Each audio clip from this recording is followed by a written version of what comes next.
Sudah siap ya Mbak? Baik. Oke, saya share screen ya. Untuk silakan. Presentasi. Silakan Mbak Ami. Oke, tes suara dulu. Suara saya jelas? Jelas. Jelas ya? Alhamdulillah. Baik, terima kasih Mbak Tiwi. Kita ketemu di sini ya, Tiwi ya. Setelah sekian lama nggak ketemu di sini. Dari lulus kuliah belum pernah ketemu ya, Tiwi ya. Oke, bismillahirrahmanirrahim. Assalamualaikum warahmatullahi wabarakatuh. Alhamdulillah, alhamdulillah. Nastaghfiruhu wa na'udzubillahi min syururi anfusina wa sayyiati a'malina may yahdihillahu fala mudhillalah wa may yudhlil fala hadiyalah. Asyhadu an la ilaha illallah wa asyhadu anna Muhammadan abduhu wa rasuluhu la nabiyya ba'dah. Allahumma shalli ala Muhammad wa ala alihi wa sahbihi wa sallam. Pertama-tama saya ucapkan terima kasih banyak kepada ibu, teman-teman dan adik-adik yang tersayang di sini semua bersedia menyediakan waktu untuk ini udah waktu istirahat sebetulnya ya, tapi menyediakan diri untuk sama-sama belajar ya di kesempatan yang mulia ini, insya Allah. Hormat saya untuk Ibu Ustazah Nur Komariah, terima kasih sudah hadir dan memberikan pengantar pada acara ini. Baik, saya mulai ya. Kita hari ini akan belajar tentang writing for healing. Ini saya dikasih pesanan tema nih dari teman-teman Salimah ya. Sebenarnya saya pas terima tema ini agak pede-pede gimana gitu ya. Agak-agak nggak pede-pede nggak pede. Karena pengalaman saya sebetulnya kan di penulisan ya. Tapi kalau writing for healing itu sebenarnya erat terkait dengan psikologi. Tapi ada ilmu dalam linguistik yang juga membahas tentang hal-hal yang terkait dengan kejiwaan atau psikologi yang terkait dengan bahasa. Ya, jadi ada irisan lah katakan gitu ya, ada irisan antara bidang linguistik dan psikologi ya. Jadi mudah-mudahan apa yang disampaikan di sini nggak jauh-jauh amat gitu ya. Saya berusaha untuk bisa menepati data yang ada di penelitian yang ada di bidang psikologi ya. Baik, Mbak. Ini operator siapa, Mbak Putri ya? Lanjut Mbak Putri. Slide berikutnya. Sudah? Oke. Nah, belajar kita hari ini ada 4 hal ya. Saya bagi jadi 4 hal. Yang pertama tentang menulis ya. Nah, bagi satu tuh ada writing atau menulis. Nanti kita akan bahas apa manfaat menulis, kemudian sulitkah menulis itu, kemudian ada sedikit beberapa contoh ya penulis yang inspiratif. Healing, kapan kita perlu healing dan bagaimana menulis bisa menyembuhkan. Kemudian di bagian ketiga itu kita akan perdalam tentang expressive writing ya. Apa itu expressive writing, kemudian bagaimana teknik ekspresi writing itu sebetulnya. Yang keempat nanti kita paling seru nih kita latihan ya. Mudah-mudahan nanti semua waktunya cukup sampai selesai. Baik, lanjut Mbak Putri. Tadi udah dikenalkan sama Mbak Tiwi ya.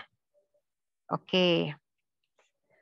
Sekarang kita masuk ke bagian pertama tentang writing. Nah, seberapa kerenkah menulis itu nih ya. Ini semua informasi dan data yang saya cantumkan dalam slide ini itu saya ambil dari beberapa sumber ya.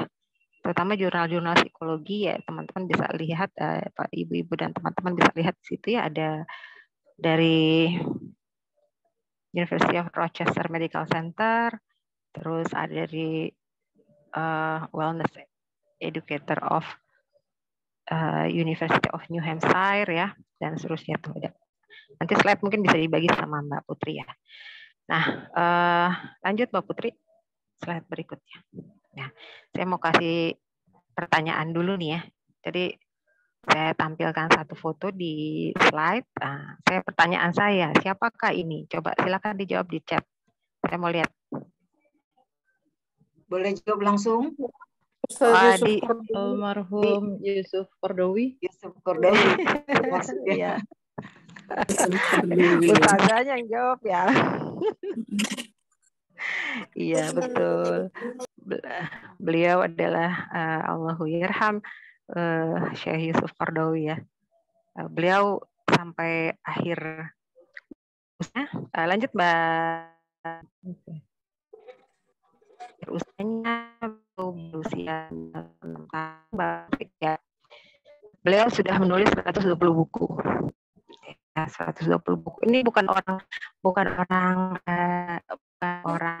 yang banyak waktu ya. Syekh Yusuf Qaradawi itu kan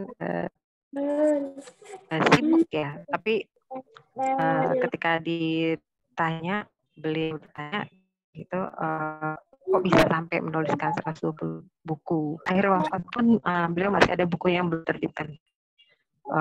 Sangat aktif menulis ya. Kok bisa segitu aktifnya? Ternyata menurut beliau, beliau menulis buku itu di sela-sela waktu ketika beliau sedang dalam perjalanan di pesawat.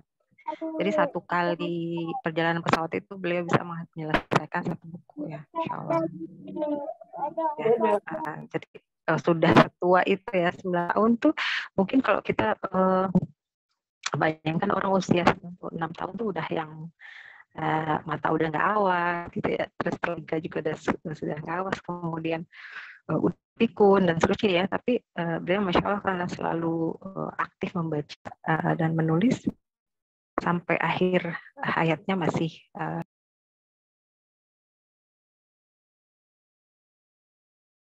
Mbak Mina, kemana? Suaranya hilang. Halo, Mbak Mina. Mbak Mina hilang ya? Menghilang, iya Mbak. Lempar ya? Aku nggak bisa ngelihat. Kayaknya sinyal ya. Iya, nggak ada nih. Oh ya, sebentar ya, kita tunggu.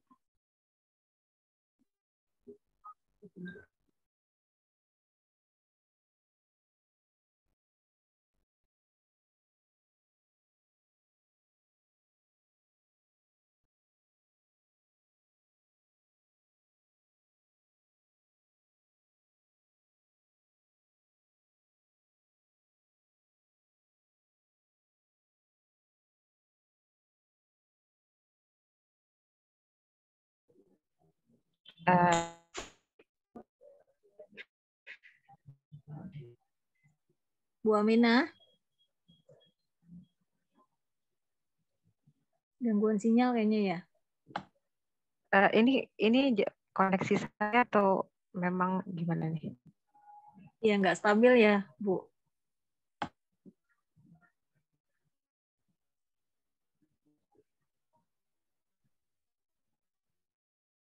Di sini sih lancar, Mbak.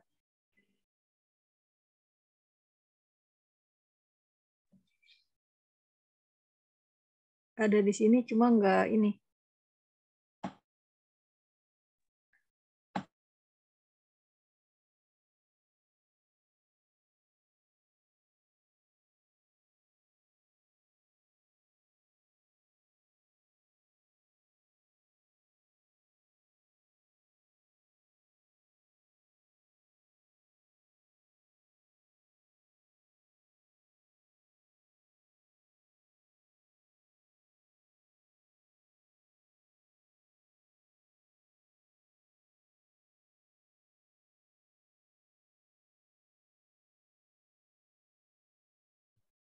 Mbak Mina sudah bisa bergabung lagi? Ya. Kamu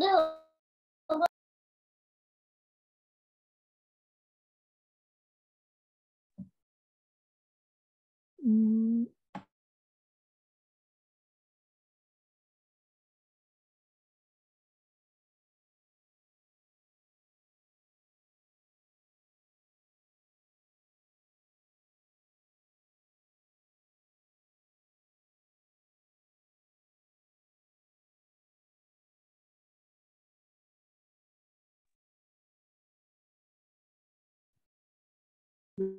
Belum masuk ya, Urina? sudah masuk, cuma lambang soundnya tuh nggak ada. Oh, Belum bisa join sound ya kayaknya nih. Keluar lagi kayaknya. Kendala sinyal sih sepertinya Bu Ibu.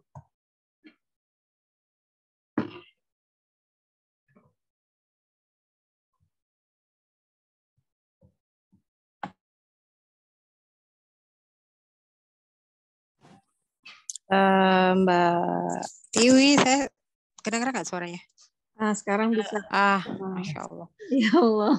Aduh, mohon maaf ya, saya udah pakai berapa device nih, nggak ada yang berhasil.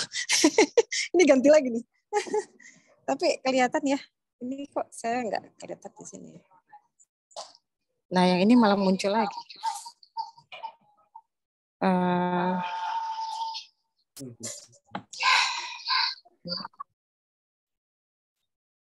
Sebentar. Sebentar saya ini device dulu.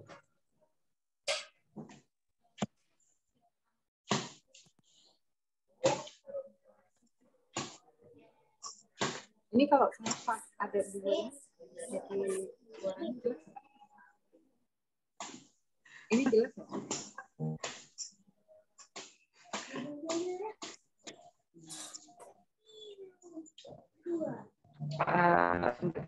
Dewi jelas nggak?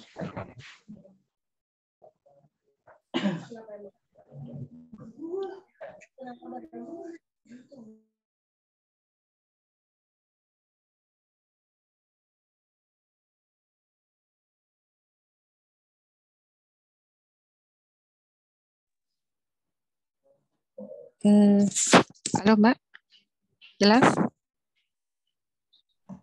Jelas Mbak. Suaranya Ya, udah Mbak jelas. Aminah. Nah, jauhin dikit aja Mbak, biar nggak ada ininya bunyi apa nafas. Nah, Noise ya. Oke, cuma yang bunyi ini jadi, aduh. Ya, udah jelas. Oke, udah? Udah. Masih bisa kelihatan Oke, ininya? saya live yang satu lagi ya. Iya, ini yang ini saya live dulu yang satu lagi. Saya jadi dua device, nanti takut. Ya, biasanya itu feedback, ada feedback. Ini kalau dua device, satu iya, device makanya aja. ini saya tutup dulu ya. Iya. Iya, ini saya tutup. Tapi masalahnya ini connect terus nih tadi. Karena memang saya matiin aja ininya, apa namanya datanya. Oke. Jadi sampai mana tadi ya? Masih yang ini, saya Yusuf Kordawi. Udah mencetak 120 Oke, buku. iya. 120 buku. Ya. Nah, setelah itu saya mau yang berikutnya Mbak Putri. Oke. Ya, berikutnya, slide berikutnya. Nah, cepetan. ini jangan dijawab langsung. sorry, sebelumnya. Iya. Di chat aja yang setelah ini. Nggak bisa. Ini dapetnya langsung begini. Ya udah ini emang ini. Oh ya, oke. Di chat coba. Ini siapa coba? Silakan tulis di chat untuk mengetes kesadaran di jam segini juga. Iya, siapa Mbak Putri yang jawab ya? Iya. Alhamdulillah ya, masih pada enggak semua ya. Masih pada kodek. Jawabannya betul. Alhamdulillah. Ya. Beliau Bu Hamka selama 2 tahun di penjara karena kan di ketika masa Orde Baru ya. Beliau menulis tafsir Al-Azhar selama di penjara. Ya 2 tahun selesai tafsirnya. Mungkin kalau teman-teman pernah baca karya beliau ya, Masya Allah. Itu di penjara, gimana nggak di penjara? Lanjut Mbak Putri. Oke. Next. Nah, ini saya punya satu cerita. Ini bukunya Al-Alfaz ya. Ditulis oleh ini penulisnya namanya Mas Duha ya. Beliau adalah salah satu penulis di Pustaka Al-Kausar ya. Jadi ini karena dekat dengan kehidupan saya, jadi saya bisa cerita gitu kan. Beliau Mas Duha tidak memiliki pendidikan yang tinggi. Beliau pernah kuliah di UIN, tapi kuliahnya pun tidak selesai karena faktor ekonomi ya. Beliau berhasil menuliskan satu buku tadabbur Al-Quran tentang Al-Quran nih, yang jumlah halamannya hampir mencapai sekitar 600 halaman ya. Ketika buku ini terbit, ketika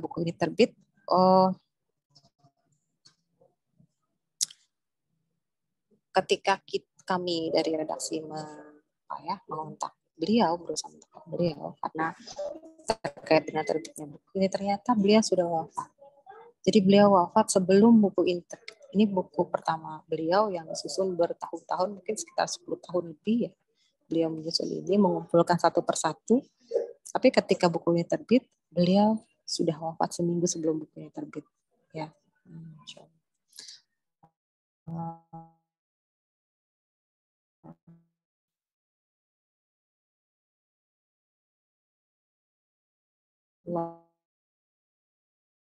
Yang tadi ini menunjukkan kepada kita bahwa aktivitas menulis yang menghasilkan sebuah tulisan itu bisa melampaui masa ya. Jadi kalau kita sebagai orang yang meninggalkan tulisan, orang yang mengabadikan diri dalam tulisan itu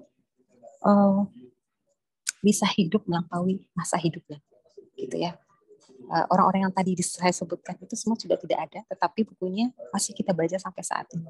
Mungkin ibu-ibu teman-teman semua masih punya koleksi bukunya Yusuf Qaradawi, masih punya koleksi bukunya Hamka, masih bisa menikmati buku beliau-beliau ini semua gitu ya.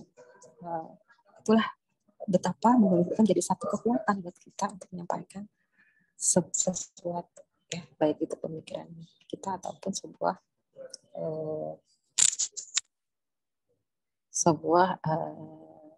ilmu. Lanjut Mbak. Nah, slide-nya lanjut Mbak Putri. Itu kan tadi kita saya menunjukkan contoh orang-orang yang menulis dengan satu spirit, satu semangat untuk menyebarkan ilmu. Mungkin hari ini kita tidak membahas tentang teknik penulisan itu ya. Nanti insya Allah di kesempatan yang lain saya akan coba. Mungkin kita nanti bikin kelas lagi ya Mbak Putri ya, Mbak Tiwi dan teman-teman di Salimah, kita akan bikin kelas lagi yang nanti kita akan benar-benar belajar teknik penulisan yang lainnya. Tapi kali ini kita belajar teknik ekspresi writing, ini agak beda, dan tidak sesulit yang kita bayangkan ya. Jadi kalau kata Imam Al-Ghazali, jika engkau bukan anak raja dan engkau bukan anak ulama besar, maka menulislah. Ya, jadi dengan itu kita berarti. Oke, Mbak Putri lanjut. Nah, ini ada manfaat menulis secara teratur. Ya. Ini menulis secara umum ya. Jadi nggak mesti pakai template tertentu, tapi ini menulis secara umum, apapun bentuk tulisannya. Ya. Jadi ibu-ibu dan teman-teman sekalian, jadi kalau kita menulis secara teratur, ini manfaat yang akan kita dapatkan. Ya, yang pertama membantu untuk berpikir kritis. Ya, jadi ternyata aktivitas menulis itu bisa membantu kita untuk bisa berpikir secara kritis. Ya, di sini ada Menurut National Commission on Writing in American School and College, menulis itu memungkinkan penulis untuk mengkonkretkan ide-ide abstrak dan untuk menghubungkan titik-titik dalam pengetahuan mereka. Ya. Kemudian menulis juga diperlukan untuk membantu pikiran manusia mencapai potensi penuhnya, menurut Walter Ong. Jadi ternyata aktivitas menulis itu sangat erat kaitannya dengan aktivitas berpikir. Jadi siapa dia yang menulis berarti dia juga berpikir, ya. Lanjut Mbak Putri. Nah, writing is thinking through finger. Isaac Asimov, ya. Jadi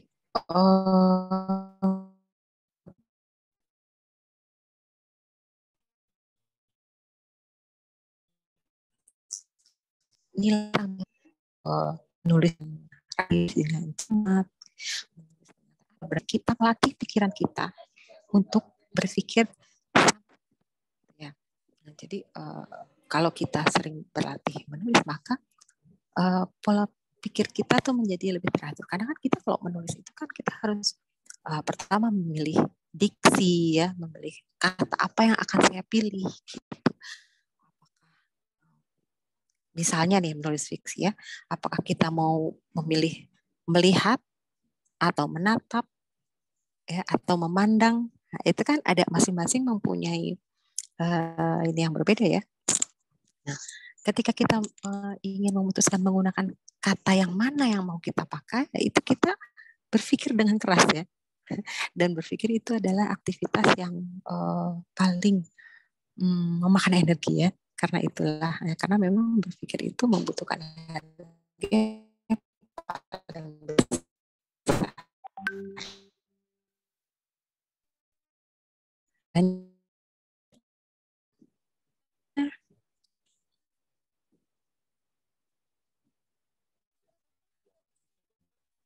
beralih ke slide berikutnya Mbak Putri. Ini saya agak putus-putus, ya, koneksi saya, ya.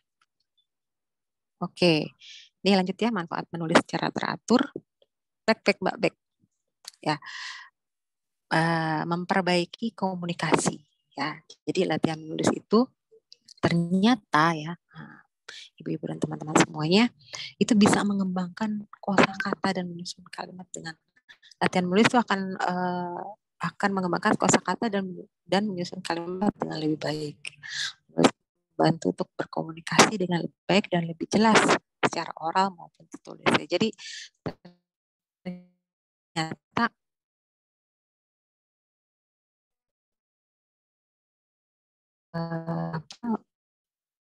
berlatih kita juga berbicara, kita rajin, ya, konsisten belajar menulis gitu, selalu melatih diri kita untuk menulis terus gitu, ya. Itu secara otomatis akan membuat cara kita berbicara, kemudian urutan-urutan kalimat yang terusnya itu kita akan lebih tertata, lebih rapi. Lumayan, ya, kita belajarnya nulis, tapi terus nanti otomatis cara berpikir kita, kemudian juga bicara kita itu akan lebih teratur, gitu kan. Simply dengan kita belajar menulis, ya. Kemudian menulis ternyata juga memperbaiki perspektif, ya. Nah, menulis akan buat kita berpikir lebih baik tentang tujuan kita dan seberapa efisien kita dalam hidup, ya. Ini terkait dengan expressive writing, ya. Jadi bukan nulis-nulis kayak artikel, ya. Ini memperbaiki perspektif itu karena terkait dengan pola pikir kita, gitu, ya. Kemudian mengenal diri sendiri dan membangun kesadaran diri, ya. Jadi kalau kita sering berlatih menulis, itu akan membuat kita mengenali pola-pola yang ada dalam diri kita. Kalau kita sudah bisa mengenali pola-pola yang ada dalam kita, kenal karakter kita sendiri, itu kita akan menjadi seseorang yang lebih self-aware, gitu. Self-aware itu seperti apa? Jadi tahu, kelemahan kita itu apa, kemudian kelebihan kita apa, kekuatan kita apa, dan itu akan menjadi sangat mengetahui diri sendiri akan sangat bermanfaat dalam kehidupan kita. Ya, lanjut Mbak Putri. Nah, karena itulah, karena manfaatnya segitu banyak, ya, maka menulislah banyak-banyak dan menulislah setiap hari. Ya, ini mah kata saya. Oke, yang kedua healing, ya. bagaimana menulis bisa menyembuhkan. Lanjut Pak Putri. Nah, apa itu self healing? Sekarang lagi rame ya orang nyebut-nyebut healing, pengen apa namanya, ke puncak healing gitu ya, mau kemana healing, ke cafe healing gitu ya. Tapi sebenarnya apa sih healing itu? Nah, jadi sebenarnya yang disebut healing itu mungkin sebetulnya adalah self healing ya. Yang saya bahas ini adalah self healing ya. Jadi self healing merupakan sebuah proses diri sendiri untuk menyembuhkan diri dari luka batin yang kita miliki. Ya, nah luka batin itu apa gitu? Luka batin itu adalah adanya tekanan yang sangat berat yang diberikan secara terus-menerus pada lapisan batin terdalam seseorang. Ya, jadi kalau kita, nah luka batin ini tiap orang beda-beda ya, gitu. Jadi tiap orang memiliki tingkat sensitivitas yang berbeda terhadap satu tekanan ya. Jadi kalau misalnya ada orang yang kadang-kadang ada orang kok dia gitu aja baper misalnya gitu ya, atau kok dia begitu aja udah nggak kuat. Kita nggak bisa seperti itu karena tiap orang itu memiliki kemampuan, kemudian kemampuan untuk menahan tekanan, kemudian memiliki tekanan yang tentu sangat berbeda satu sama lain ya. Oke, lanjut Mbak Putri. Nah, ini tanda saatnya perlu self healing ya. Jadi mudah-mudahan ibu-ibu dan teman-teman semua di sini tidak ada yang punya tanda-tanda ini ya. Tapi pun kadang kita sesekali itu pasti ada yang kita di satu masa yang kita punya minimal satu tanda yang ada di sini ya. Nah, di sini bisa dilihat ya. Jadi kalau kita merasa semua hal yang terlihat itu terasa sangat membosankan gitu ya. Padahal udah ke Dufan gitu ya. Padahal udah katanya udah healing ke puncak, tapi pas pulang dari situ udah mulai bosan lagi gitu ya. Terus juga sulit menikmati kegiatan sehari-hari gitu ya. Jadi kayaknya semua kegiatan dilakukan tuh kayak biasa-biasa aja gitu, nggak ada yang menarik. Nah, itu tanda-tanda tuh. Jadi bosan gitu. Ya, nggak ada satu aktivitas pun yang menarik perhatian dia gitu ya. Kemudian juga hilang motivasi. Hilang motivasi itu kelihatan banget kalau misalnya seorang pelajar ya atau enggak seorang pekerja di kantor gitu ya, datang males-malesan siang gitu ya, terus kerja di kantor tidur kayak gitu ya. Terus mau makan pas jam makan siang ogah-ogahan, GoFood aja.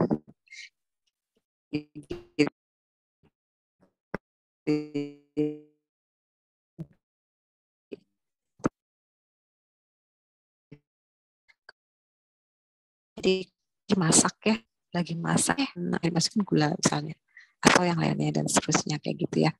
Jadi lagi ngerjain apa gitu, itu karena pikirannya kemana-mana gitu ya.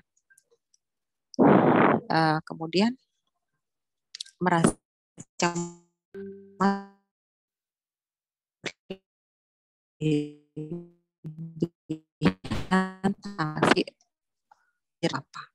mulai merasa lelah tanpa sebab ya, kayaknya mungkin kayak lemas dan seterusnya gitu ya. Kemudian kesulitan untuk istirahat pada malam yang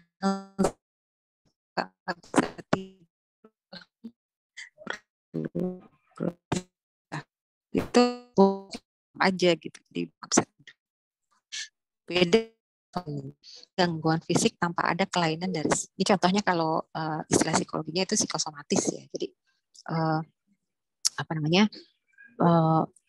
gangguan fisik itu misalnya kayak suka sesak napas gitu, tapi dia nggak asma gitu, atau suka vertigo, tapi sebenarnya nggak ada vertigo. Vertigo kan lain, kalau vertigo kan masalah keseimbangan, tapi tiba-tiba dia vertigo gitu, atau misalnya tanpa ada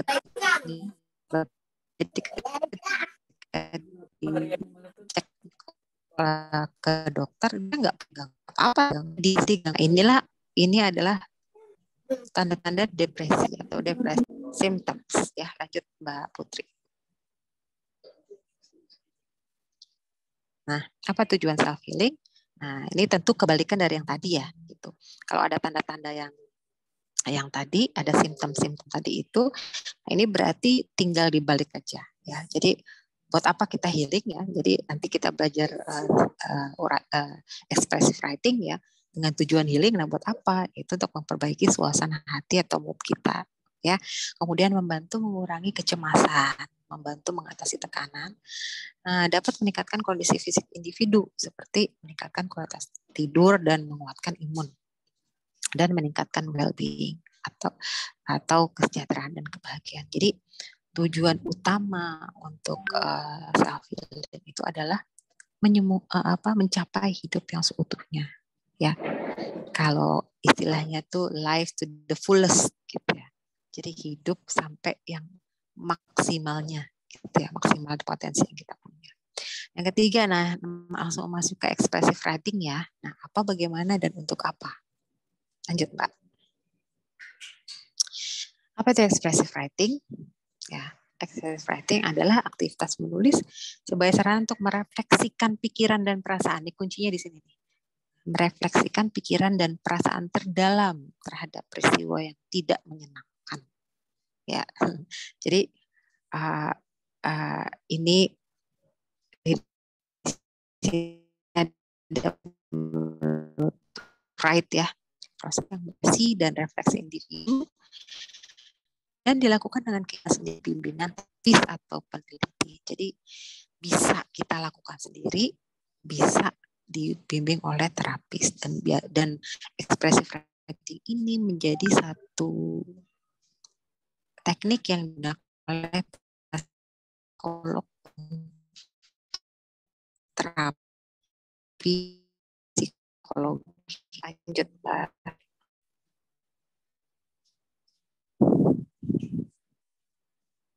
Oke Mbak Putri, lanjut.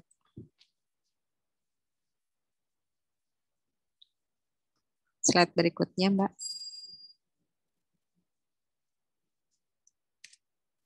Oke. Ya. Nah, manfaatnya itu apa?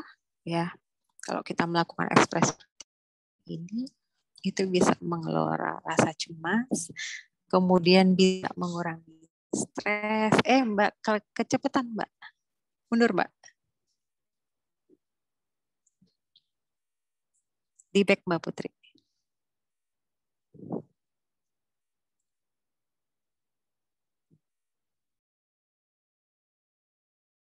Agak delay ya di Mbak Aminah.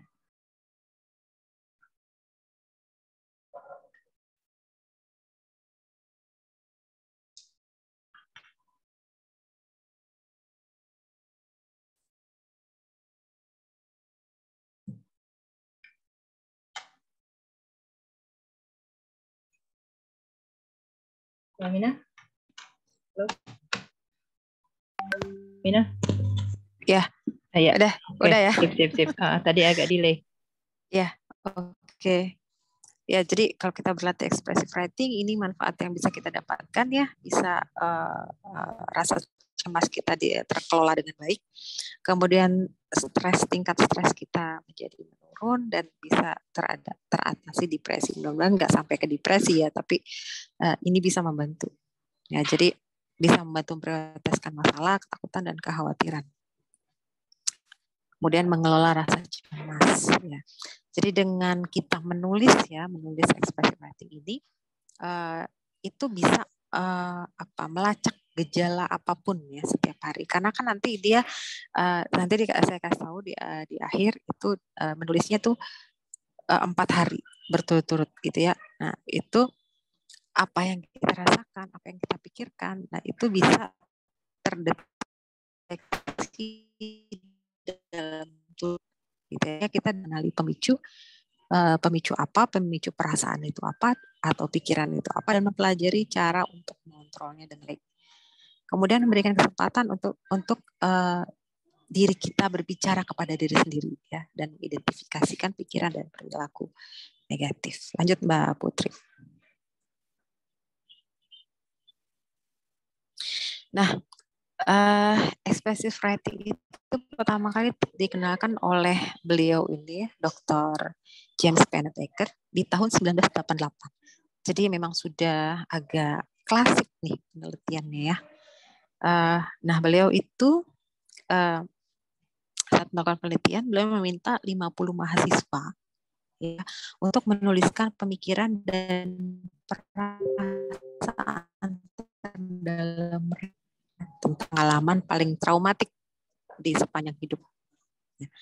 Nah, terus peserta itu diminta untuk benar-benar membebaskan diri gitu ya. Jadi jangan ada batasan apapun.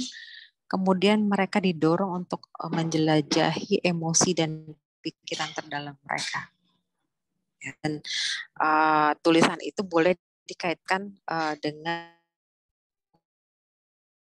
mereka dengan orang-orang ya, orang-orang yang memang mengaruhi pengalaman traumatik itu ya, misalnya orang tua, pasangan, teman, kemudian juga masa lalu, gitu, masa kini dan masa depan. Jadi kalau misalnya ada orang yang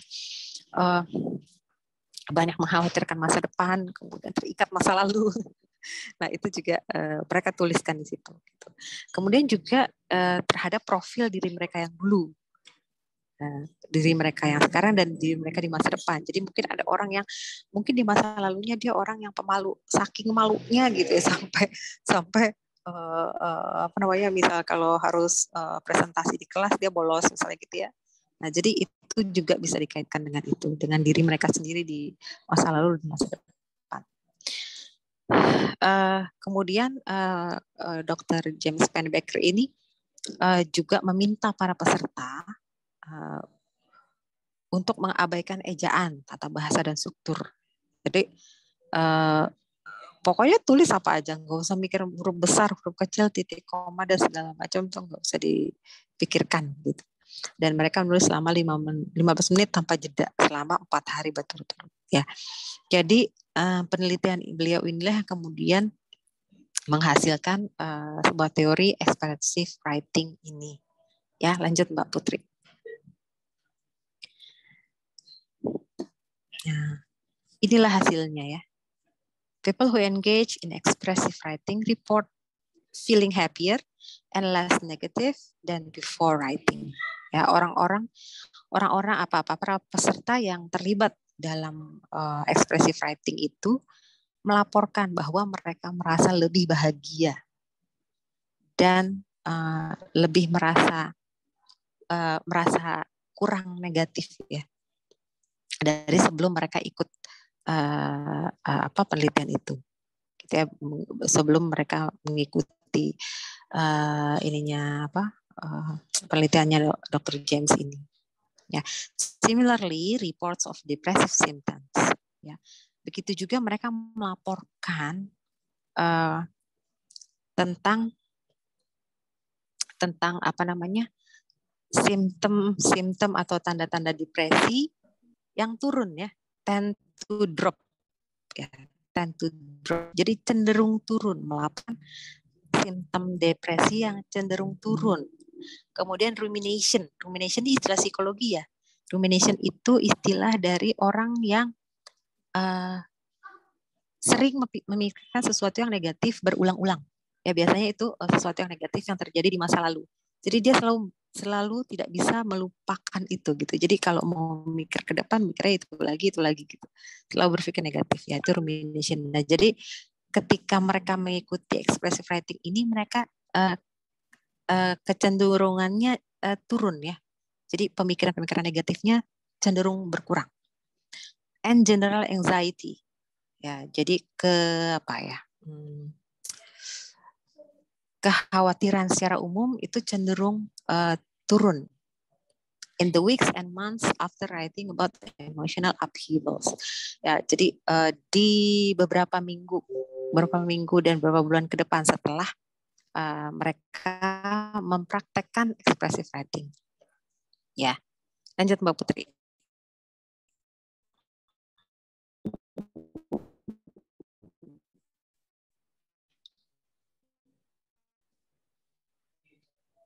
Oke, nah ini hasil riset lengkapnya seperti ini ya, ibu-ibu dan teman-teman semuanya. Dari segi kesehatan, orang-orang yang melakukan praktik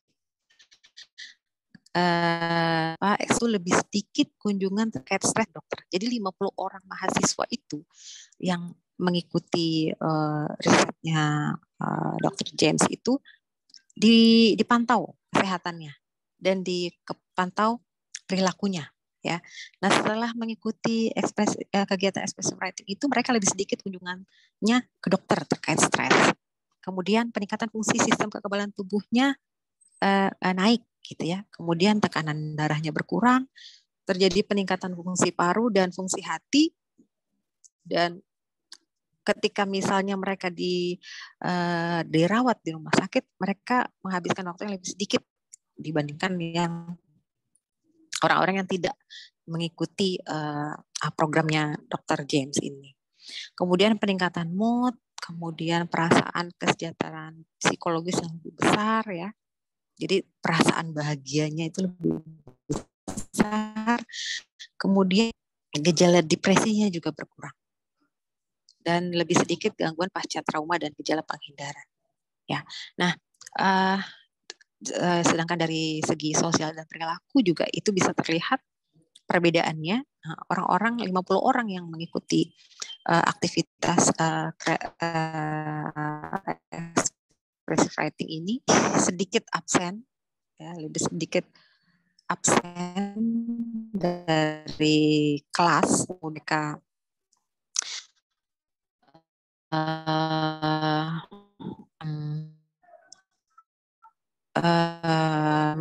mendapatkan SWIFT, ya, itu mereka recovery lebih cepat.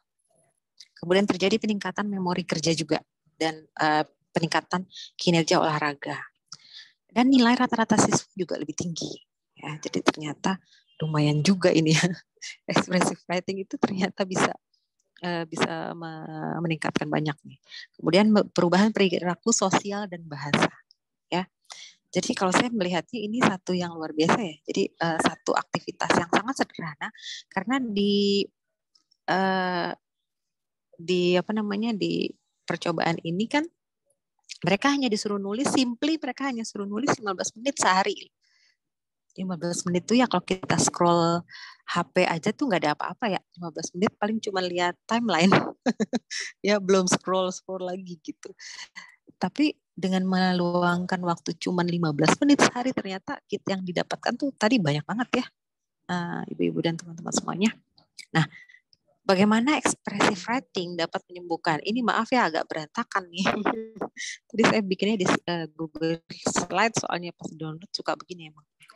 Nah, jadi kalau kita memiliki pengalaman yang menyakitkan, ya, bagaimana sih expressive writing itu bisa menyembuhkan? Jadi begini nih prosesnya ya. Jadi dari pengalaman yang itu, ketika kita memutuskan untuk menuliskan pengalaman tersebut, itu artinya kita sedang mengidentifikasi, ya. Mengidentifikasi itu artinya apa? Bahwa kita sedang menyadari bahwa ada sesuatu yang mengganggu nih. Jadi pertama sadar dulu aja itu udah satu bekal yang lumayan banget ya untuk sampai akhirnya kita bisa sembuh gitu. Nah, jadi ketika kita sudah mengidentifikasi bahwa ternyata ada sesuatu yang mengganggu nih. Nah, tapi kalau kita belum menulis, kita belum tahu apa yang terganggu. Gangguannya semacam apa, kita nggak tahu. Nah, ketika kita meningkat sampai ke menuliskan pengalaman tersebut, ya, maka itu kita sedang mengartikan apa yang terjadi di dalam diri kita, di dalam pikiran kita, di dalam perasaan kita, ya. Jadi ketika kita mengartikan itu saat kita menuliskan pengalaman tersebut. Nah, saat kita menuliskan pengalaman tersebut, kita artinya juga mengatur pikiran kita. Ya. Bagaimana tuh mengatur pikiran ya? Jadi ketika mau menulis ya, kita misalnya mau membuat satu kalimat ya, kita kan pasti berpikir nih. Berarti kita mau memilih kata apa untuk menuliskan satu kalimat ya? Memilih diksi apa nih gitu? Mau pakai kata saya atau aku? Gitu kan, pasti kan kita kayaknya lebih enak aku nih gitu misalnya. Itu kan ada proses berpikir di situ kan. Kemudian ketika kita menuliskan pengalaman yang menyakitkan itu, itulah saatnya kita memberi label pada perasaan kita. Ya, inilah proses yang paling penting ya. Jadi ketika kita bisa memberi label pada perasaan kita, artinya kita mulai bisa mengenali, oh ternyata saya marah, saya kecewa, gitu. Oh ternyata saya sedih, karena kadang-kadang kita ketika mengalami satu pengalaman yang menyakitkan itu kita bahkan tidak tahu apa yang kita rasakan. Jadi kalau ditanya kalau bahkan kita sih nggak bisa jawab gitu. Banyak yang kayak gitu kan. Mungkin kita pernah ngerasain kayak gitu sendiri ya. Nggak tahu ngerasa apa gitu. Karena kita baru sekedar merasakan aja. Belum mengidentifikasi dan mengartikan. Nah, jadi kalau kita mencoba menuliskan pengalaman itu berarti kita sedang berusaha untuk memberi nama pada perasaan yang sedang kita rasakan. Kemudian setelah kita menuliskan pengalaman tersebut, maka mulailah di situ proses kita mencari makna. Ya, ketika kita sudah menuliskan, ketika kita menuliskan pengalaman yang menyakitkan itu kan berarti kita sedang berpikir, oh saya merasa marah. Terus kita akan melanjutkan lagi. Kenapa saya merasa marah? Kemudian mencari makna. Nah, proses ini dapat meredam aktivitas saraf di area ancaman otak. Jadi ternyata ada bagian di otak kita yang sumber saraf yang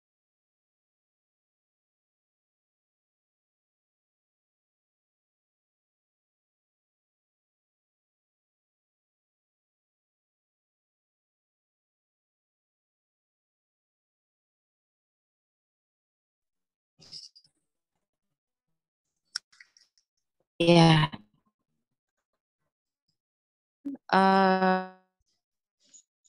menulis maka namanya redam oleh bisa diredam ya, sehingga tingkat stres kita turun. Kemudian meningkatkan aktivitas otak di area regulasi. Regulasi itu area otak yang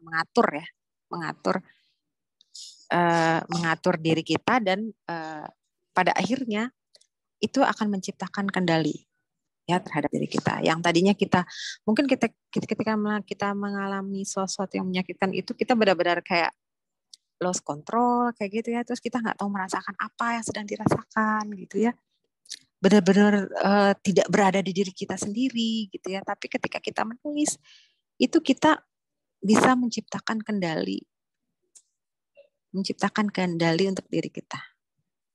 Ya, lanjut Mbak Putri.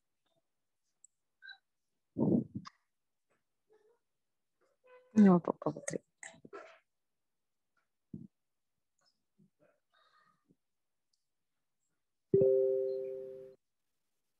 Bisa dilanjut Mbak Putri? Ya.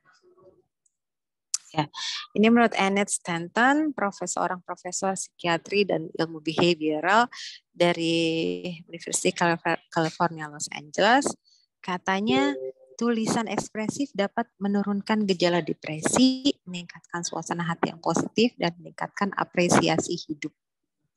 Menulis dapat meningkatkan penerimaan seseorang atas pengalamannya dan penerimaan itu menenangkan. Ya, jadi ternyata menulis itu bisa meningkatkan kesejahteraan dan kebahagiaan. Itu benar ya? Itu menurut penelitian. Lanjut Mbak Putri. Nah, jadi kalau kita mengekspresi ya, yang menjadi salah satu aspek dari hidup sehat ya untuk mengelola stres, rasa cemas dan kondisi kesehatan mental, plus kita juga melakukan aktivitas sehat harian. Ini saya masukin nih.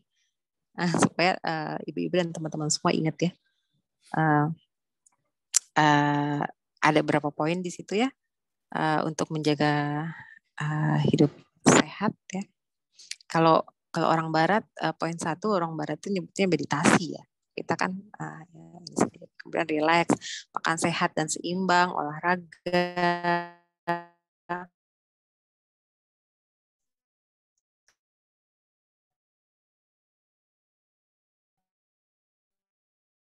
Dan yang terakhir bisa tersembuhkan. Ini kayak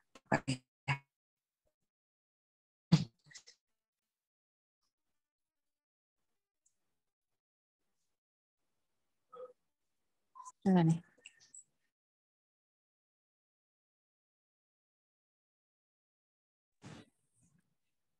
Pak Putri, lanjut.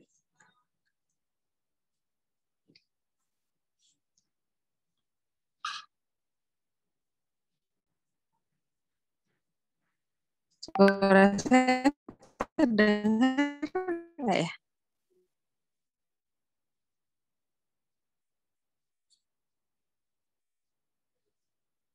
Mbak Putri.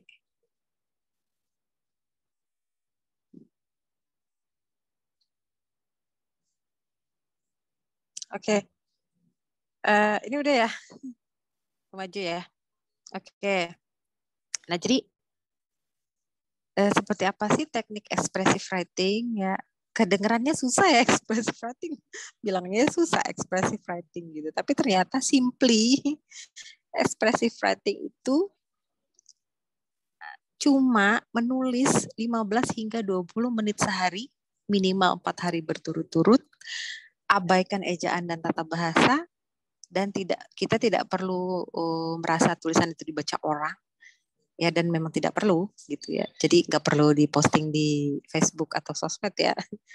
Kemudian gali perasaan dan pikiran sedalam-dalamnya dan gunakan frase aku merasa apa gitu ya, dan kupikir. Jadi karena memang expressive writing ini adalah utamanya adalah menggali apa yang ada di dalam pikiran dan perasaan kita ya.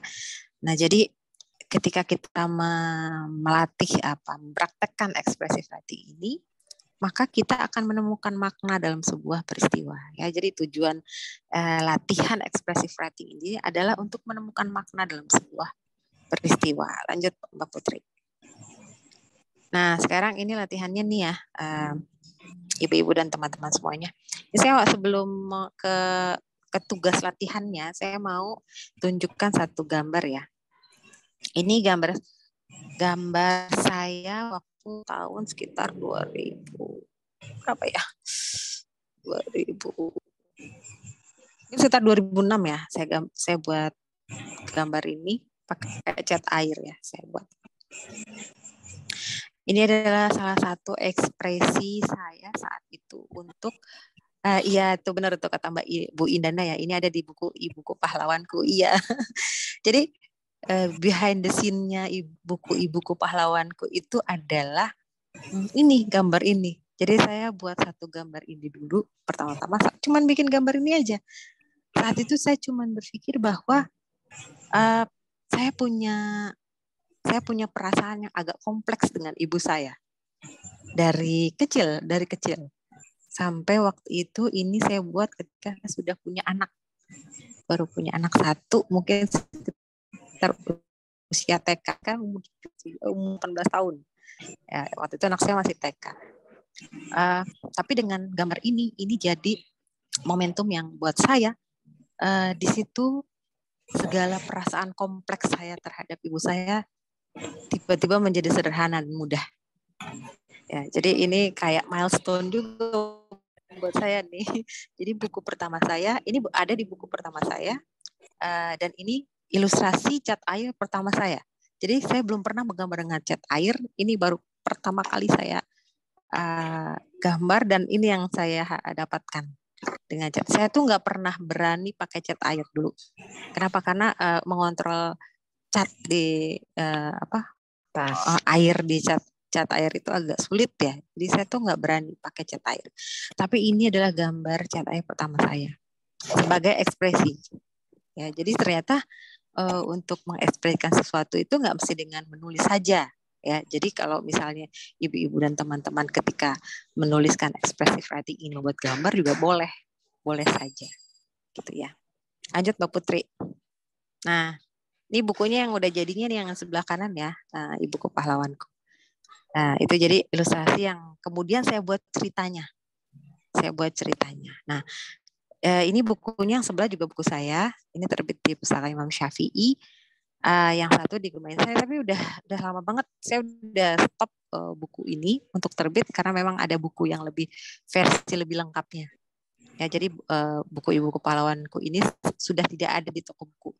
Ya, tapi hari ini saya mau bagi kepada ibu-ibu dan teman-teman yang nanti beruntung mendapatkan terpilihlah oleh panitia gitu ya. Nanti mekanismenya diinfokan. Jadi saya sediakan 2 buku ini, kemudian nanti ditambah ya sama ada lagi deh, nanti mungkin disampaikan oleh MC, saya juga nggak hafal. Ada door prize lainnya. Nah, hadiah ini bisa didapatkan kalau ibu-ibu dan teman-teman semuanya bisa berhasil menyelesaikan tugas ya. Nah, tugasnya ada di slide berikutnya nih, Mbak Putri.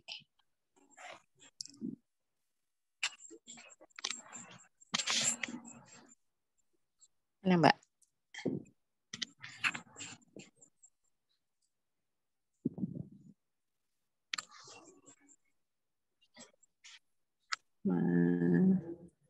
Di manakah tugasnya? Belum muncul Mbak Putri.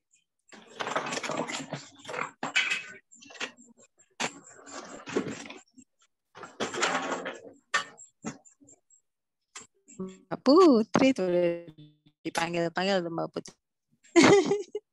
Mbak Putri lanjut. Ya, nah ayo kita mulai menulis ya, latihan.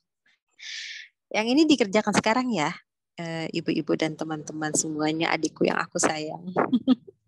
Tuliskan apa yang berubah dari pikiran kamu setelah mengikuti acara ini. Ya, ini latihan 1. Nanti siapa yang, ini syaratnya posting foto kegiatan ini di Instagram. Ya, jadi mungkin teman-teman bisa capture ya. Kemudian posting foto kegiatan ini di Instagram, tulis latihan 1 ini dalam caption ya. Jadi apa yang berubah dari pikiran kamu selama mengikuti acara ini bisa ditulis di captionnya. Jadi foto captionnya itu apa saja yang berubah dari pikiran kamu setelah mengikuti acara ini, dan di tag akun Salimah PD Depok ya. Itu akunnya PD_Salimah_Depok. Ya, ini bisa dikerjakan sekarang juga dan di tag PD Salimah Depok. Kemudian latihan kedua, ini agak berat dikit ya. Latihannya agak berat sedikit. Tapi ini nggak mesti dikerjakan sekarang. Ya. Nah, pertanyaannya, apa hal terberat? Jadi bisa di screenshot ya. Jadi teman-teman nanti bisa kerjakan. Apa hal terberat atau membahagiakan? Jadi saya bikin 2 opsi. Terberat atau membahagiakan.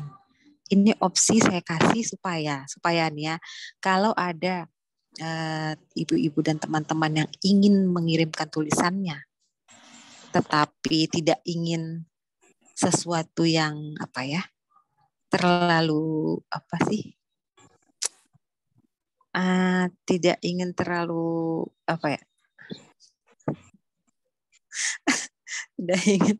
tidak ingin hal-hal yang memang tidak ingin diketahui kayak gitu ya. Orang kan kalau di sosmed, karena ini saya nanti minta ibu-ibu dan teman-teman saya untuk kirim ke email di bawah ya, ke aminah.writingforhealing@gmail.com. Ini kan artinya nanti tulisan ibu-ibu dan teman-teman semuanya akan dibaca oleh orang. Ya, jadi sebenarnya tidak memenuhi kriteria expressive writing. Karena nulis nanti akan dibaca orang. Tapi kalau misalnya mau, silakan. Ya, boleh hal yang terberat atau boleh hal yang membahagiakan. Ya. Tentang apa untuk menjadi seorang istri, ibu atau anak. Jadi kalau yang di sini ada yang belum menikah berarti tulis hal apa yang terberat bagi kamu sebagai seorang anak gitu ya, atau mungkin apa hal yang paling membahagiakan bagi kamu sebagai seorang anak ya. Untuk ibu-ibu bisa menuliskan tentang hal yang membahagiakan atau hal yang terberat sebagai seorang ibu atau seorang istri, boleh pilih ya. Nanti bisa dikirimkan ke email yang ada di bawah, nanti bisa di screenshot. Nanti tulisan terpilihnya ya itu akan ada hadiah. Jadi pengumumannya nanti mungkin di grup ya, mungkin ya Mbak Putri ya. Di grup atau di akunnya Salimah ya? Boleh di akun Salimah pengumumannya ya. Biar mantengin ini akun Instagramnya Salimah. Iya, oke. Dah, ini ada latihan 1, latihan 2. Ini kalau misalnya ibu-ibu dan teman-teman mempraktekkan, ya insya Allah, tadi kan manfaatnya udah pada lihat semua ya. Manfaatnya udah lihat semuanya. Jadi mudah-mudahan itu akan bermanfaat buat siapapun yang memilih untuk menuliskan. Ya. Dan ada satu lagi di slide berikutnya Mbak Putri. Mbak Putri yang berikutnya.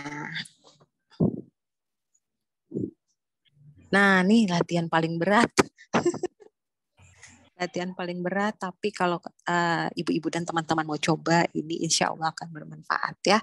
Latihan ketiganya adalah tulislah tentang emosi dan pikiran terdalam yang paling mempengaruhi hidupmu. Ya. Nah, ini saya sengaja tidak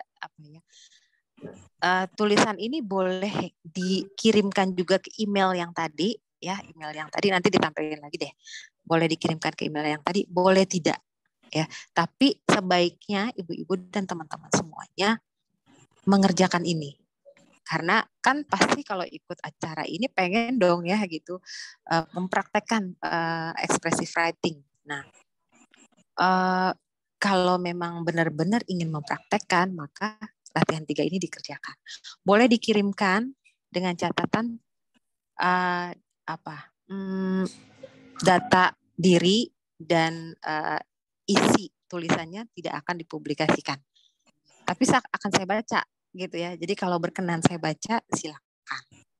Tapi tidak akan dibaca oleh orang lain. Ya, gitu. Nah, jadi teknisnya ya. Pertama, bebaskan dan gali peristiwa tersebut dan tuliskan bagaimana hal itu telah mempengaruhi diri dan hidupmu. Ini bisa di screenshot ya. Jadi nanti kalau mau dikerjakan bisa melihat detailnya. Ya. Kemudian juga tulis tentang situasi yang masih dihadapi. Jadi kalau misalnya ibu-ibu dan teman-teman sudah merasa seperti itu udah lewat ya, maksudnya udah tidak lagi dihadapi, ya itu tidak usah ditulis gitu. Dituliskan yang memang masih dirasakan mempengaruhi hidup sampai segitu ya. Kemudian menulis untuk diri sendiri, bukan untuk orang lain. Nah, ini penting nih ya. Jadi harus jujur karena itu jujur menuliskan apa yang dirasakan, kemudian juga apa yang dipikirkan. Ya, jadi bukan untuk dibagus-bagusin enggak dan tidak untuk diposting di sosial media. Ya kan orang kalau misalnya nulis di sosial media cenderung yang bagus-bagus tuh ya. Yang jelek-jeleknya dibuang.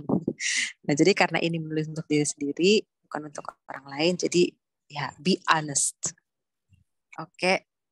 Kemudian juga boleh mengaitkan pengalaman tersebut dengan masa kecil, hubungan dengan orang tua, orang yang pernah dan sedang kamu sayangi, atau berhubungan dengan pekerjaan. Nah, ini teknisnya nih ya.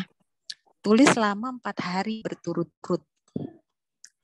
Ya, jadi selama 4 hari berturut-turut. Ya, berarti boleh disatukan tulisannya dengan dituliskan tanggal. Ya, gitu aja ya. Jadi tuliskan tanggal, kemudian ditulis dalam satu file gitu sekalian ya. Kemudian tulis selama 20 menit tanpa jeda. Jadi 1 hari tulis selama 20 menit tanpa jeda apa-apa. Ya, jangan diputus sampai 20 menitnya selesai. Ya. Cari waktu dan tempat minim gangguan. Ya, kemudian abaikan ejaan, tata bahasa, struktur, jumlah halaman dan seterusnya itu diabaikan saja. Jadi ini menulis paling gampang. Kalau istilahnya tuh sebenarnya simply ini kayak nulis di buku hari atau curhatan aja. Kalau kemarin tuh ada apa namanya yang viral itu tulisan apa sih? Layan putus ya. Kan sempat ada viral ya. Kita kan katanya curhatan ya gitu. Curhatan yang kemudian dikasih toko dan seterusnya kayak gitu ya. Nah, mungkin itu mungkin tergolong expressive writing juga tuh gitu. Tapi kan kalau itu dia sudah masuk ke unsur-unsur yang memenuhi syarat sebuah cerita ya, novel gitu ya. Tapi kita nggak ke situ. Jadi banyak gunakan frase kayak saya pikir gitu ya, atau saya merasa, saya kira gitu, aku pikir dan seterusnya kayak gitu. Jadi banyak gali perasaan dan pikiran, intinya seperti itu. Dan dibebaskan, tulis apa aja. Jadi jangan apa namanya, jangan kayak ini sopan gak ya nulis kayak gini kayak gitu, enggak, tulis aja semua yang ada dalam pikiran dan perasaan gitu ya. Oke. Mungkin itu sudah lanjut. Kayaknya udah selesai ya Mbak Putri ya. Dan ini dari PD Salima Depok nih. Pesan terakhirnya. Dan Al-Quran adalah sebaik-baik penyembuh. Ya. Oke, dengan demikian mungkin selesai materinya, kita lanjut ke diskusi ya. Mudah-mudahan ibu-ibu dan teman-teman semua bisa menambah bahan diskusi kita kali ini dan bisa menambahkan ya kalau misalnya ada yang punya pengetahuan yang tapi jangan-jangan ada psikolog di sini nih. Ya oke, saya kembalikan kepada Mbak Tiwi. Mbak Tiwi masih on nggak nih? Oh, udah tidur Mbak Tiwi. Makasih Mbak Mina. Masih Pak. Oke, ya. Dan saya terima kasih banyak. Mohon maaf kalau ada kesalahan. Alhamdulillah. Assalamualaikum warahmatullahi wabarakatuh. Waalaikumsalam warahmatullahi wabarakatuh. Jazakillah khairan jazak. Terima kasih banyak Mbak Mina, paparannya Masya Allah ya. Masih semangat ya, mudah-mudahan ya teman-teman semua. Ada yang terpikirkan oleh saya, yaitu kita jadi bertafakur ya di kajian pada malam hari ini. Karena apa? Karena ketika Allah memberikan masalah, bahkan itu yang bertubi-tubi, sebetulnya Allah sudah menyiapkan juga cara kita mencari solusinya gitu ya. Cuma kita aja yang kurang menggali gitu. Dan semoga kajian pada malam hari ini bersama Mbak Aminah membantu kita ya, khususnya teman-teman ataupun nanti yang membutuhkan gitu ya, expressive writing ini. Besok kayaknya pada beli buku curhat semua nih Mbak Aminah. Iya benar tuh, boleh. Ya baik, kita masuk ke tanya jawab Mbak Aminah ya. Ya, tanya jawab boleh. Persilakan nanti, buat 3 orang. Nanti yang mau jawab, open mic? Yang jawab Mbak Tiwi aja lah. Duh. Jangan Mbak. Ya, Nanti malah jawab. Nih ada yang mau open mic? Silakan. Boleh, silakan. Ada? Ya, terima kasih Bu. Terima kasih Ustazah Nur Komaria udah nemenin ya. Ustazah pamit. Ini ada Mbak Lia nih. Mbak Aminah. Ya, silakan Mbak Lia. Sebutin lokasinya Mbak Lia di mana? Silakan Mbak Lia. Assalamualaikum warahmatullahi wabarakatuh. Salam. Nama saya Lia dari Beji. Mbak Aminah, salam kenal. Iya Mbak Lia, salam kenal. Sangat menginspirasi ya. Kadang ini Mbak, saya mau tanya. Jadi membangun mood ya, bangun mood saat menulis tuh. Misalnya nih, kita biasanya, secara saya pribadi, kalau misalnya lagi menghadapi sesuatu hal yang tidak mengenakan hati, nah itu menulisnya bisa keluar semua. Tapi ketika tidak ada masalah, nggak bisa nulis. Gitu. Nah, jadi tadi dikasih PR itu saya bingung nulisnya yang sebelah yang apa, ada sih beberapa yang masuk dalam pikiran saya yang ingin saya ceritakan gitu. Jadi gimana ya Mbak, maksudnya saya mau tanya, membangun menulis itu biar konsisten gitu. Apa namanya, kita kalau misalnya sudah pengen membuat satu cerita gitu, istilahnya goalnya itu kita udah tahu gitu tujuannya, tapi jadi kemana-mana gitu, maksudnya ya kemana-mana, jadi nggak bisa fokus seperti apa yang kita pengen awalnya gitu. Gimana tuh Mbak? Paham ya Mbak Aminah ya? Ya, insya Itu Allah. juga saya nanya. Ngerti insya Allah. Mbak Tiwi ini gimana? Langsung dijawab apa gimana? Ya. Gimana Mbak Aminah? Dikumpulin dulu aja ya Mbak ya? Dijawab langsung aja deh. Takut lupa, saya nggak mau nyatet. Oke, kan Mbak Aminah. Ya, oke. Langsung jawab. Tadi Bu apa Mbak nih? Bu Lina ya tadi ya? Bu Lia. Ya. Lia aja Mbak. Jangan pakai Bu. Mbak. Mbak Lia ya di Beji ya. Ya, makasih pertanyaannya Mbak Lia. Mbak Lia nih kayaknya penulis ahli nih ya. Bukan expressive writing lagi nih yang dipraktekkan. Bukan, apa sih, suka nulis di Instagram, Facebook juga. Terus apa namanya, lagi coba di TikTok Mbak. Ya, berarti tulisannya bukan ekspresif ya, tulisannya berarti tulisan yang memang seperti apa namanya, misalnya naratif dan seterusnya ya, yang memang ada tujuannya ya. Kalau ekspresif kan nggak ada tujuannya cuma sekedar kayak curhat gitu ya. Nah, ya, kalau yang curhat itu biasanya saya tulis sendiri, maksudnya di buku dan tidak dipublikasikan. Tapi kalau misalnya lagi ada masalah, apa namanya, panjang tuh Mbak jadi ceritanya. Ya, oh ya, satu hal tadi yang saya belum sampaikan tuh ya. Jadi jangan remehkan expressive writing. Jadi kayak kesannya ya curhat doang gitu. Orang kan ya cuma curhat doang mah gampang gitu kan. Tapi ibu-ibu dan teman-teman semua ternyata banyak loh penulis-penulis ya di kalau misalnya di penulis lokal itu juga banyak tuh yang bisa dilihat. Dulu kalau ada yang suka ikut multiply ya, itu banyak orang-orang yang tadi cuma curhat doang di multiply. Habis itu dia lama-lama karena terlatih menulis ya, karena kan expressive writing itu bagusnya setiap hari ya. Nah karena dia terbiasa menulis, terbiasa menyusun kalimat dan seterusnya, kemudian dia lama-lama juga belajar teknik menulis yang lainnya gitu ya. Jadi akhirnya dia juga bisa menulis artikel gitu, bisa menulis buku, bahkan banyak penulis-penulis buku itu yang awal mulanya dari curhat gitu. Dan penulis-penulis yang kita kenal namanya besar sekarang juga itu pasti saat dari kecilnya gitu ya masih dia punya buku harian. Kalau sekarang saya sih belum pernah lihat anak-anak punya buku harian. Tapi kalau di zaman saya dulu tuh rata-rata orang punya buku harian ya. Jadi orang terbiasa menulis. Nah, tadi pertanyaannya gimana sih saya kalau misalnya lagi banyak pikiran nulisnya lancar gitu ya.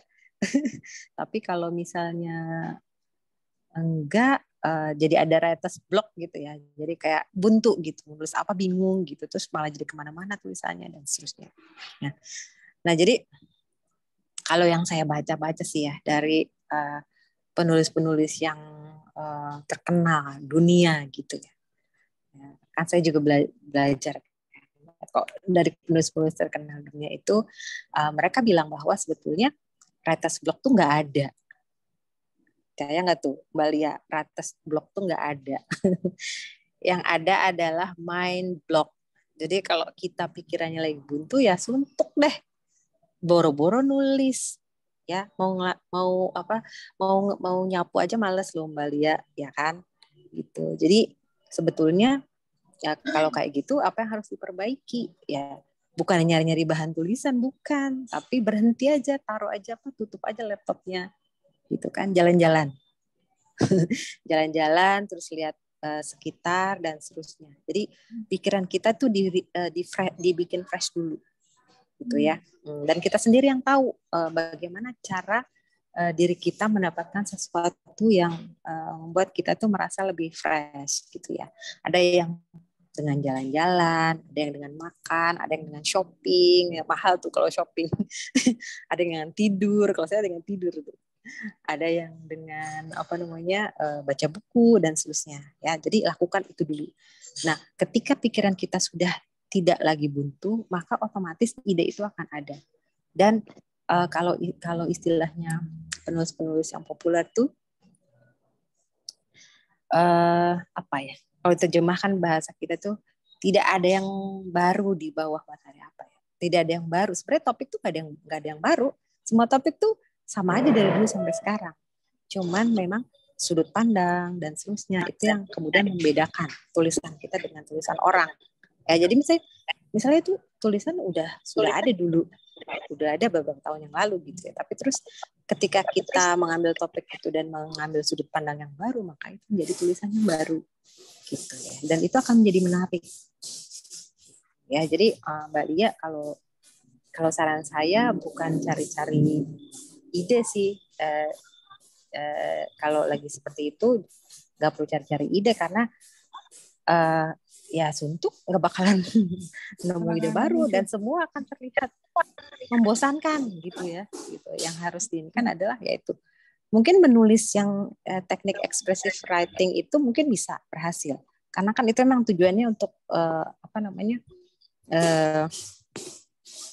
untuk menurunkan tingkat stres dan seterusnya gitu ya. Jadi itu bisa kayak gitu. Cukup menjawab nggak Mbak Lia? Apa masih? Jadi kalau misalnya ada sesuatu hal yang saya menulis, terus kemudian tiba-tiba ada yang DM atau WhatsApp tuh, misalnya bilang, Li, pas banget Li sama kondisiku saat ini misalnya begitu. Itu dalam hati saya tuh ada rasa Mbak? Ada rasa senang gitu. Oh, ternyata apa yang aku tulis tuh udah nyampe gitu. Nah, tapi cuma kalau ya maksudnya ternyata padahal hal itu belum tentu saya alamin gitu. Ternyata pas ketika ada yang japri atau ada yang DM dan berkata kalau pas banget nih gitu dengan kondisi saya gitu. Ada rasa kepuasan ternyata ya, tersendiri gitu. Oh ternyata tulisannya ada yang merasakan hal seperti itu gitu. Itu sih Mbak. Insya Allah nanti saya kerjakan PR 1, 2. Tapi boleh. Kalau yang ke-1 dan ke-2 wajib tuh ya. Yang ketiga sunnah. Siap. Ya, oke. Makasih Mbak Lia. Lanjut Mbak Tiwi. Ya, ada lagi yang mau open mic atau saya bacakan dulu dari kolom chat ya? Boleh.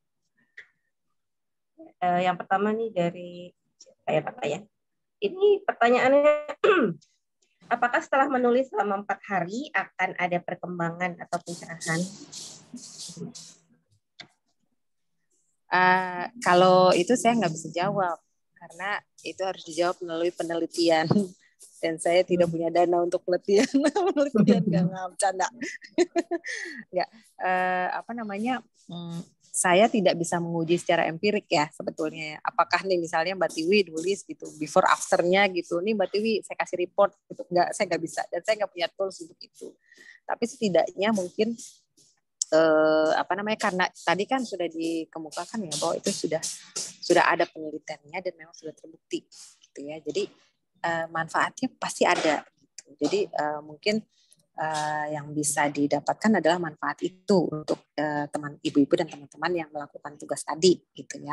Dan saya kalau yang masuk ke email nanti saya kasih feedback insya Allah ya. Baik dari segi sebenarnya itu nggak boleh dikritik sih tulisan.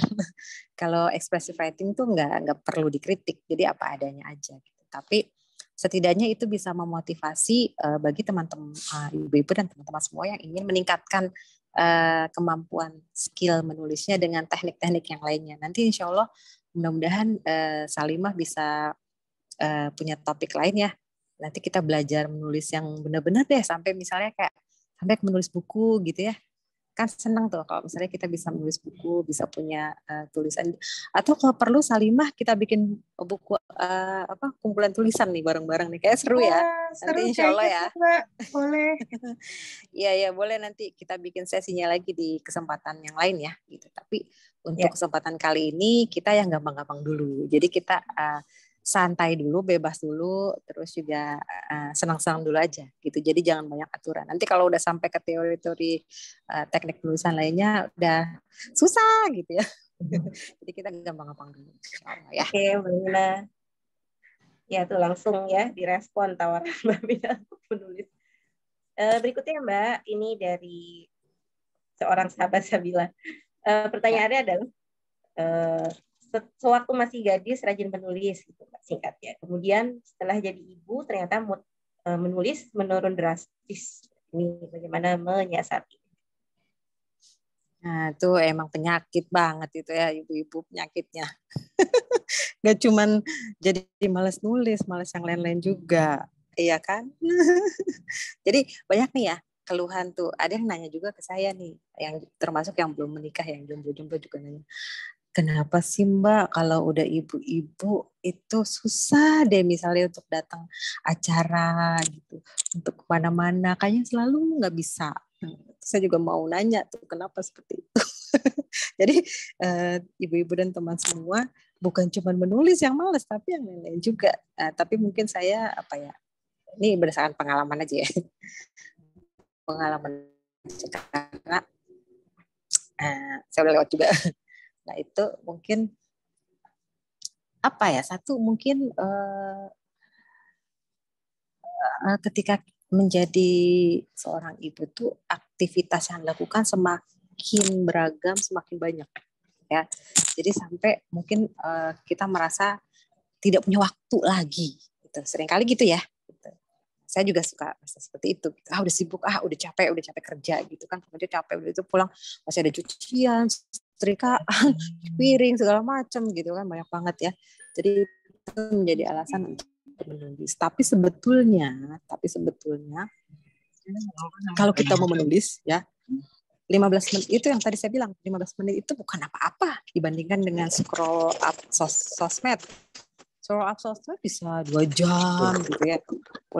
Misalnya pulang kantor atau habis selesai mengerjakan tugas-tugas rumah tuh pegang HP bisa 2 jam sendiri loh gitu kan. Itu kan waktu banget gitu. Tapi sementara cuma 15 menit, setengah jam nulis itu kok berat banget gitu.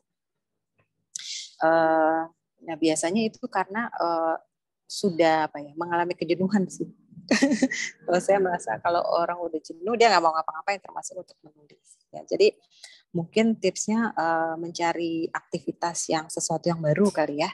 Mencari aktivitas yang baru, kemudian juga mengingat kembali dulu tuh kita sukanya apa sih gitu. Aktivitas yang kita suka itu apa dulu waktu belum menikah. Biasanya ya. Ibu tuh kalau udah menikah dia udah nggak melakukan apa yang dia suka dulu. Itu yang membuat waktu-waktu dia menjadi kayak membosankan gitu. Karena dia tidak lagi melakukan apa yang dia suka gitu. Saya pernah yang ngadain workshop cat air waktu itu ya. Saya berharap sebenarnya ibu-ibu ikut gitu karena saya pengen tuh ibu-ibu tuh healing gitu. Ibu-ibu tuh punya waktu untuk diri sendiri. Itu kok menulis dan menggambar itu me time sebenarnya. Tapi ternyata ikut semua. Terus saya tanya ini ibu-ibunya nggak ikut gitu kan. Katanya ibu-ibunya udah lewat gitu. Terus udah anak-anak aja, saya mau nonton aja gitu. Padahal ya apa salahnya anaknya ikut, ibunya ikut dong gitu kan. Jadi sama-sama ikut main cat air gitu kan seru ya. Nah, itu yang banyak ibu-ibu suka lupa gitu. Itu ini pribadi saya aja ya. Mungkin tidak sepenuhnya benar gitu. Tapi ya sepengalaman saya seperti itu. Mudah-mudahan bisa bermanfaat. Ya Mbak Tiwi lanjut. Ya Mbak Mina, satu lagi aja ya karena sudah cukup malam. Ya. Satu lagi yang terakhir. apakah expressive writing itu bisa dibiasakan sejak kecil? Dan tips-tips untuk memotivasi anak agar senang menulis. Silakan, Mbak. Ya, expressive writing bisa tentu saja dipraktekkan di anak-anak ketika dia sudah bisa menulis, itu bisa. Tapi kan memang kemampuan anak-anak untuk mengidentifikasi sesuatu itu tidak seperti orang dewasa. Ya, kemampuan menulis juga tidak seperti orang dewasa. Tetapi mungkin yang paling tepat dalam mengekspresikan apa yang ada dalam pikiran dan perasaan bagi anak-anak itu melalui gambar. Ya, jadi kalau kita menulis dengan kalimat yang panjang dan seterusnya, tapi kalau anak-anak itu mereka gambar. Ya, jadi ya kalau gambar kan nggak bisa kadang-kadang dia sendiri nggak bisa menjelaskan gitu ya, nggak apa-apa gitu. Jadi kalau orang sebut literasi itu sebenarnya bukan sekedar huruf-huruf ya, bukan sekedar kalimat, tetapi gambar juga adalah bagian dari literasi. Jadi jangan dipisahkan. Jadi kalau misalnya anak-anak kita lebih suka menggambar, jangan dilarang gitu. Itu memang cara mereka mengekspresikan diri mereka dan mengungkapkan apa yang ada dalam pikiran dan perasaan mereka gitu ya. Nanti seiring berjalannya bertambahnya usia, nanti mereka memiliki kemampuan komunikasi yang lebih baik, memiliki pembenaran kata yang lebih banyak dan seterusnya. Mereka bisa menuliskan, mengungkapkan apa yang dalam pikiran dan perasaan mereka secara lebih lengkap dan terperinci. Ya, jadi bedanya kalau anak-anak jadi bisa, tapi kalau anak-anak mungkin tingkat ininya ya, tingkat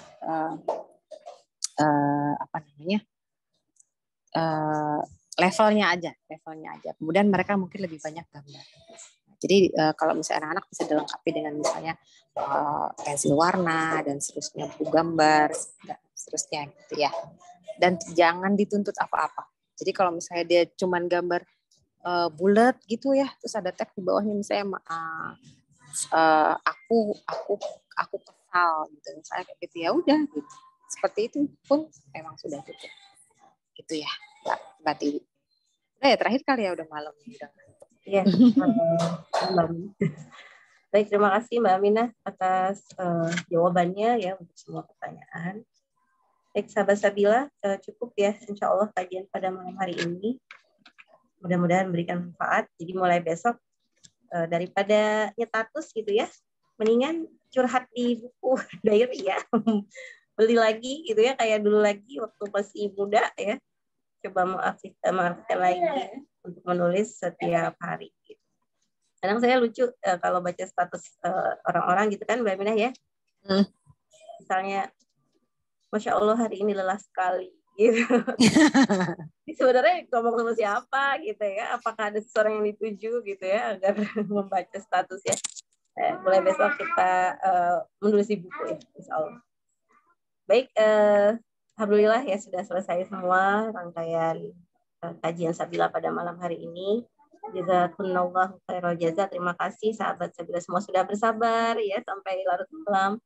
Juga dengan tadi gangguan sinyal beberapa kali, yang mudah-mudahan keberkahan selalu ya buat sahabat Sabila semua. Baik, buat Mbak Aminah, terima kasih Mbak Aminah ya, mudah-mudahan sehat selalu, barokah semua ya Mbak. Amin, amin, sama-sama. Kita tutup saja ya Mbak Putri. Mau dokumentasi lagi nggak Mbak? Sudah cukup sih tadi di depan. Cukup ya. Ya, baik, kita tutup ya sahabat Sabila semua dengan mengucapkan dalam bersama. Alhamdulillahirrabbilalamin. Astagfirullahaladzim, astagfirullahaladzim. Dan kita sempurnakan dengan doa kafaratul majlis. Subhanakallahumma wabihamdika nasyhadu an la ilaha illa anta nastaghfiruka. Sampai ketemu lagi di kajian Sabila bulan depan berikutnya ya teman-teman semua. Mohon maaf atas nama seluruh panitia Sabila. Jika ada kekurangan ya silakan sampaikan saran dan masukannya pada kami. Saya pamit undur diri. Assalamualaikum warahmatullahi wabarakatuh. Waalaikumsalam warahmatullahi wabarakatuh. Untuk materinya insya Allah nanti di-share di WA Group Sabila ya. Oke, Mbak Putri.